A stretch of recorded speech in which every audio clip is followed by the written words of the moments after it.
In today's video, we will be going over a preview of the entire AFC West and my official prediction on who will win it. So as you all know, this is the Chiefs division, so there's the ultimate question: will the Chiefs win again, or will someone surprise us? Starting with the last place in the division, unfortunately for anyone in Denver, it is the Denver Broncos, because I simply do not believe in this team. I think this team has the potential to be one of the worst teams in the NFL. They have a terrible quarterback room. There's 3 quarterbacks on this football team. Whichever one starts, whichever ones don't will back him up. Period, cut and dry. With the all-star being Bo Nix, the rookie they just drafted. Now Bo Nix, he is promising because he's a rookie, of course, and who knows, maybe he'll be great. But he is old. He is actually older than Trevor Lawrence. And while he was good at Oregon, I just don't know if he's actually good enough for the pros, because he was a grown man playing college kids. So, I don't know how much I believe in that. Then you go, well, do they have like a pro-ready backup? Well, they have Jarrett Stidham and Zach Wilson. Let's see your everything is okay face. So no, Bo Nix is their guy.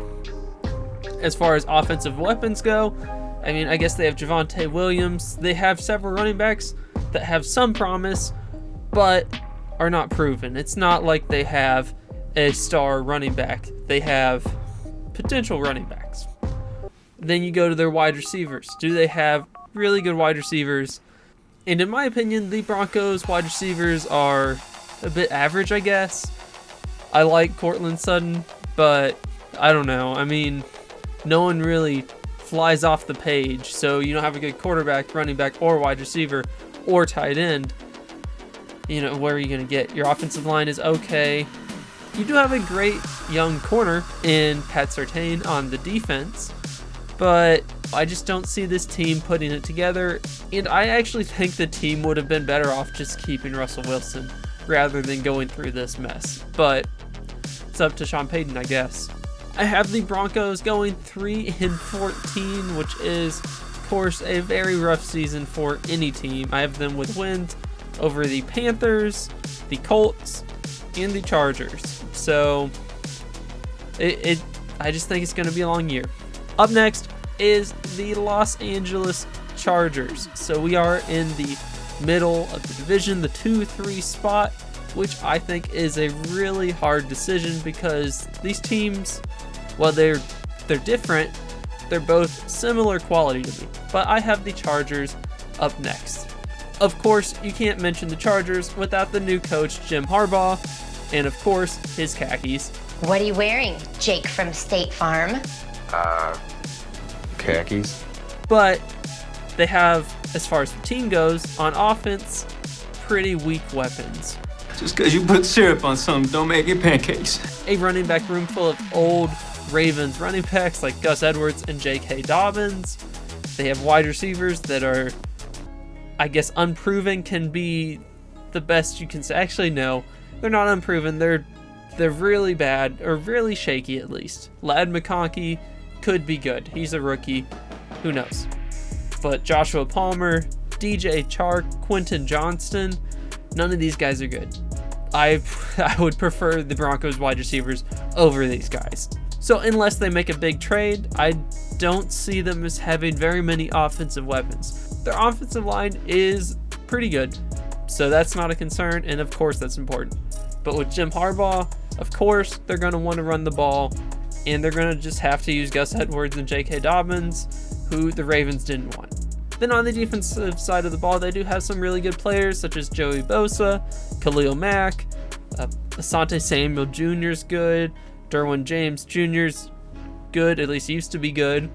You know, while they do have pieces, I don't know if they'll be able to put it all together in year one.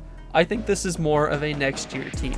I have the Chargers going 8-9 this year, and they end up going 1-6 versus playoff teams, so I have them mainly beating the bad teams and losing to the really good teams. So I think that is a reasonable start to the Jim Harbaugh era. It's nothing too great. I know you have a good quarterback, so you expect a lot, but I don't know. I mean, it's okay. On to second place, and no, unfortunately, don't have the Chiefs in second place. Chiefs will win it again this year, of course. But I do have the Raiders in second place. I really like this team. I think their defense could be really good, as it was at the end of last season with players like Max Crosby, Christian Wilkins, John Jenkins. You know, a solid defensive line that will really drive the way for the entire team. Not just the defensive side of the ball, but the offensive side of the ball as well. Their offensive line is decent. They have Brock Bowers and Michael Mayer, two really good tight ends, or we believe to be really good tight ends. This is yet to be seen, I guess, how good the 12 personnel works out for them. They have, of course, good wide receivers with Devontae Adams, a top 5 wide receiver in the NFL, and Jacoby Myers, Trey Tucker, solid. They did have Michael Gallup, but then he just retired, so don't have him anymore.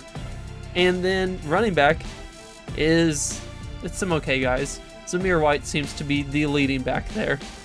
But then we get to the one problem on this team. And unfortunately, that's quarterback. So it seems to be their quarterback will be Gardner Minshew, the samurai himself. And while I do love him, I don't think he's an amazing quarterback.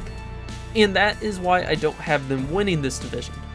However, he has proven over and over that he can lead a team to moderate success.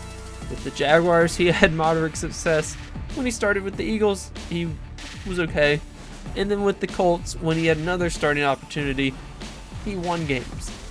He wasn't amazing, but he was good enough. And that is why I have the Raiders ending up second in the division, going 10-7. So a very, very competitive year, and a year I would be really happy with if I have Gardner Minshew as my quarterback. I would be a little concerned for the long term because they don't have a prospect franchise quarterback on the roster, but I think it will be a fun year while it lasts. And then finally, what you've all been waiting for, the surprise of the year. That's right, I have the Chiefs winning the division. I know you couldn't see it coming, but it happened. So, Andy Reid, of course, best coach in the NFL at this moment, in my opinion. Patrick Mahomes, best quarterback in the NFL. Not just my opinion, fact. They have Travis Kelce, arguably still the best tight end in the NFL. They have the best center in the NFL. They have the best defensive tackle in the NFL. They have talent all over their team, especially their defense, which is something that's a little surprising to say since they have Patrick Mahomes. But this team can win games. They are clutch. They've won back-to-back Super Bowls. How could you not pick them to win? And of course, if I picked a Super Bowl team today, I would pick the Chiefs. You pick the Chiefs until they prove they can't do it, because they are just that good. They're that proven. They're the new Patriots. And unfortunately, for the rest of the NFL, I don't see them going away anytime soon. Maybe when Travis Kelce retires, things will change. But what changed on the roster? The big deal on the defense that they lost. They lost Willie Gay, a linebacker, and L'Jarius Sneed. Of course, those were two good players, especially Sneed, who was their number one corner. And then on offense, they did lose some, of course, but nothing that really stood out to me. They brought in Hollywood Brown, who might be more of a good name than he is actually a good player, because he was such highly touted early on in Baltimore. Who knows? But if he can prove it anywhere, it would be with Patrick Mahomes. So the Chiefs have good quarterback, maybe decent wide receivers, great tight end, great offensive line, great defense. That's why I have them winning. I have them going 12-5, with them probably kind of coasting through the season and then really turning it on in the playoffs. So as a recap, I have Broncos losing it, Chargers going 8-9 in third place, Raiders going 10-7 in second, and the Chiefs going 12-5 in first. If you like the video, please leave a comment down below, subscribe, like, and tell me why you agreed with all of these picks. And if you'd like to see my picks on the AFC South, pick this video right here. Bye.